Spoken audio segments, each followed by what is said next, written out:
What's going on, guys? So dropping in this next episode on the YouTube channel, and today we're going to talk about a bunch of topics, but the biggest topic we're going to talk about is what it's like coming in from the military into the fire service.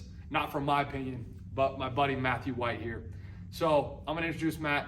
Matthew White is a veteran from the United States Navy, and then he has now been a fireman for 8 years? Yeah, about 8 years. About 8 years. So we're going to bring you guys a bunch of insight, and we're going to roll right into it. So first and foremost, bro, tell them who you are, what you did in the military, and who you work for. So my name is Matthew White, like you said. 2005 to 2010 was active duty United States Navy. Did 3 years reserve. The biggest thing I did in the United States Navy, I was part of what's called the visibility search and seizure teams. And we did a lot of counter-narcotic operations. So I deployed twice to the Middle East, twice to South America. When I got out of there, I realized that I didn't want to do anything else. Like I couldn't really do anything else. Right. As far as like sitting behind a desk, or I had to be doing something to serve a purpose, bro. I'm still a purpose-driven human being, right? Right. Doing something bigger than myself, right? Providing, serving, right? So, and I knew I couldn't be a police officer because I would just end up fucking getting in trouble because there's just no way for me to operate at a level here and then come here and... It's a crazy world on our side, let alone LEO. Right. That's a whole nother, So I knew that I wanted to be fired. So I dedicated my life to that. It took me about 5 years to get hired. 5 years. Yeah, I started in Phoenix. So let's talk about that. That's some value. So the biggest thing, guys, I want to do is when I have a guest is pick away obviously their attributes, good and bad, and bring lessons so you guys can be better yourself. So 5 years. I've got people that I'm coaching, and they've interviewed a few times, and they get down in their luck, all poopy pants. Absolutely. Tell them what's the mindset. 5 years, that's a long time. Keep going. Okay. Right? It's literally that simple. You just keep going. You're going to get told no. It's just like business. It's just like anything else. You're going to get more no's than yeses, right? The world in general is more negative than positive, right? We talked about that earlier, right? You're going to have fucking 5, 7 negatives for every one positive, right? You just got to hope that those positives outweigh your negatives. And in our case, what we're talking about here, what's the positive? Getting hired, right? Being a professional firefighter, getting into an IFF fire department, and being union and being an actual paid fucking professional. Right, absolutely. What was your mindset through those 5 years? So you obviously didn't just interview and sit on your ass. Right. What did you do along the way? Well, schooling, obviously, needed to get at least started on my EMT basic, right? Okay. So I had like the tactical combat casualty care stuff, the TCCC stuff, although when I went through it, it wasn't TCCC like it's called now, it was just combat casualty care. Right. So I had a basis in that before I did my basic, but I had to get out and get my basic, right? Because you need to have a minimum qualification. That's like the golden standard across the U.S. is, right, where do I start? Go to EMT school. That's it. Right. That's a good start, I feel. And that's another topic is we have some people that have adopted the mindset, oh, I'm not going to pay for school. I'm gonna apply to a department that'll put me through school. I believe that's a terrible approach because now you're banking on one department, and you're literally rolling the dice, and you want a specific set of numbers to land, and you could go your whole life and they'll never land. Right. So I went through a community college fire academy. Yeah. It was like 40 something dudes, man. You know what I mean?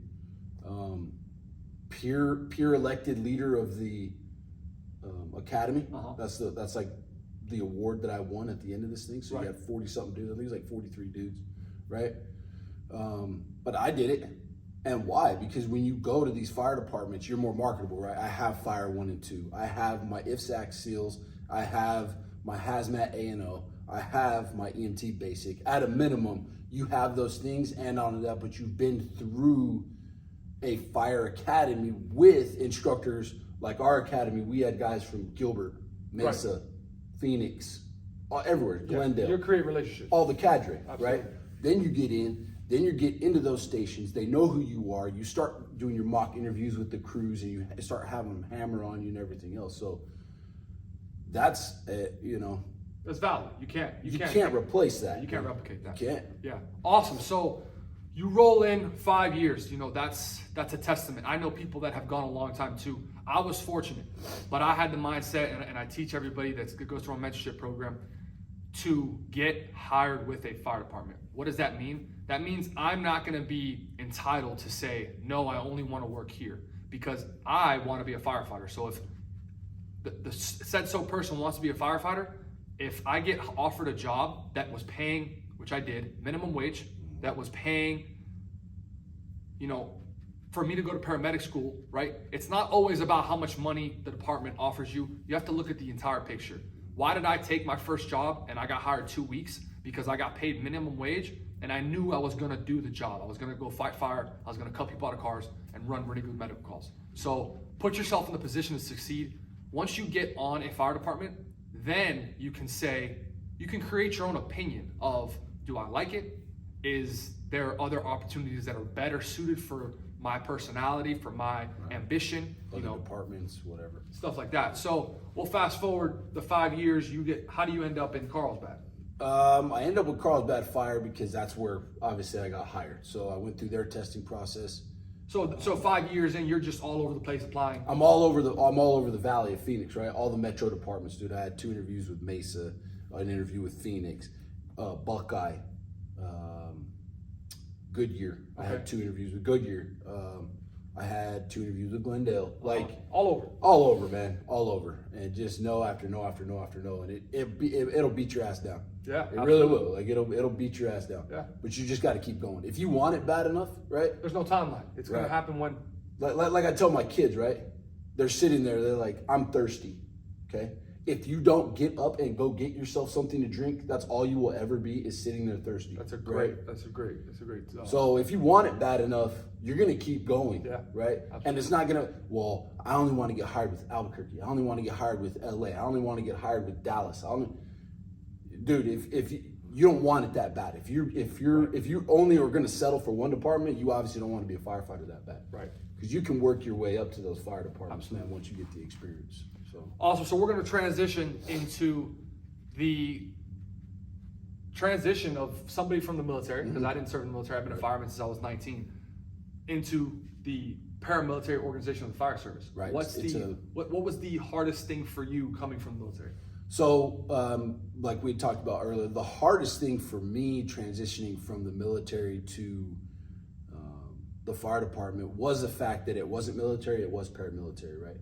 And they can call it paramilitary all they want to, and yes, the organizational structure, they try to base it around like a military chain of command and everything else.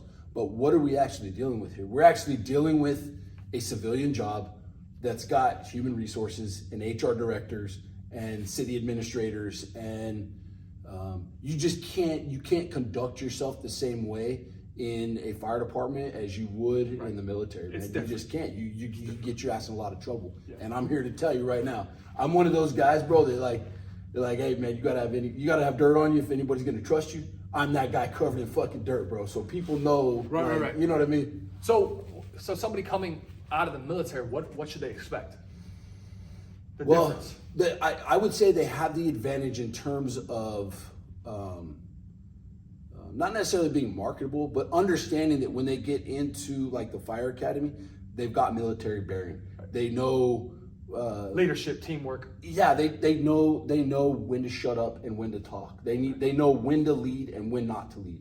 Right? They need to know when to fall in. They have that advantage versus a new guy, right? So let's coming in without that experience. Let's roll into that. What is your take on voicing an opinion and your place as a new guy at a fire department?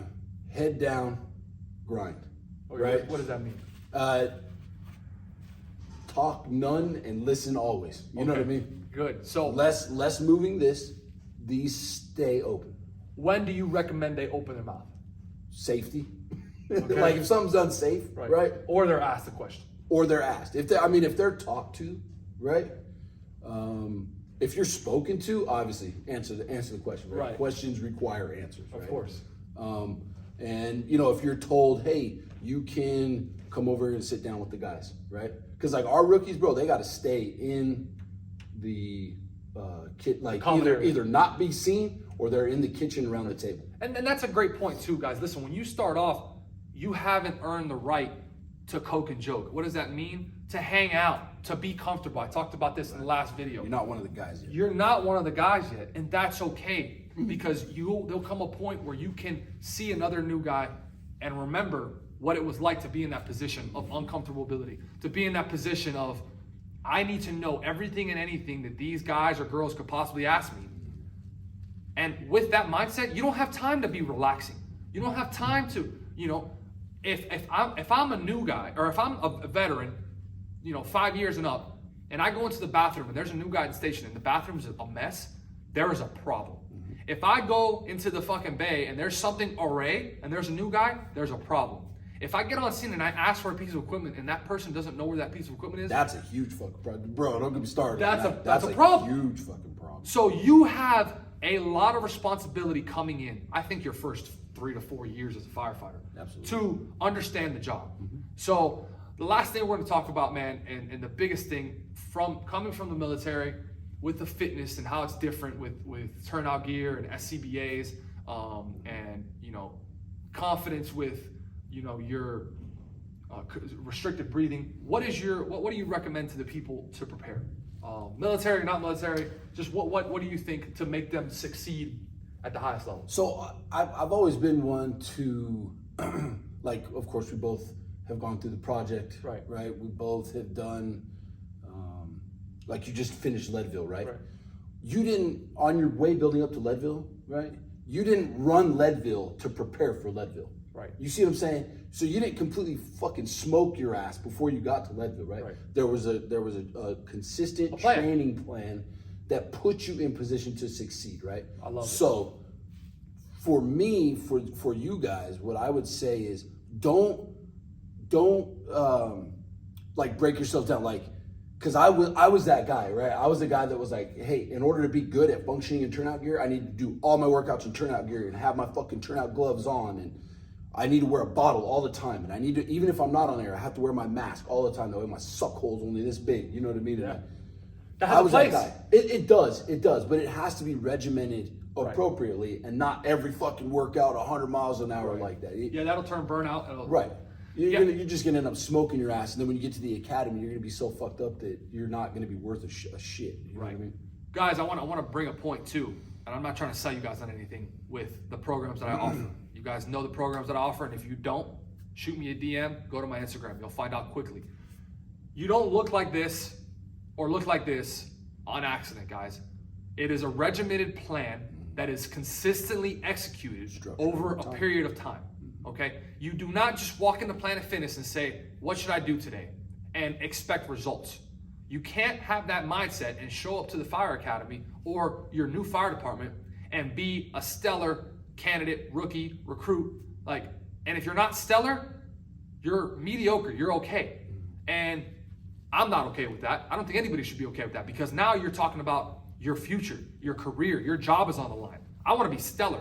I want there be no question about if I can do this job, if I'm going to be an asset to this organization, because this organization just took a chance to hire me, right? So with that, bro, we keep it quick, we keep it impactful on this channel. Do you have anything else for anybody just starting? No, man. No. There is. There's always time, right? There's always time for more impactful stuff, man. Anybody that's on here, they're on here for a reason, right?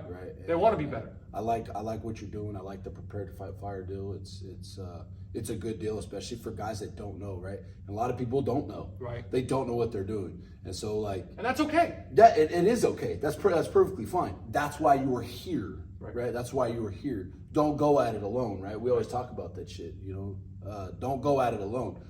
Have a resource. Reach out to the Prepare to Fight Fire crew and let them get you where you need to go, where you're trying to go, where you're trying to get to. You know what I mean?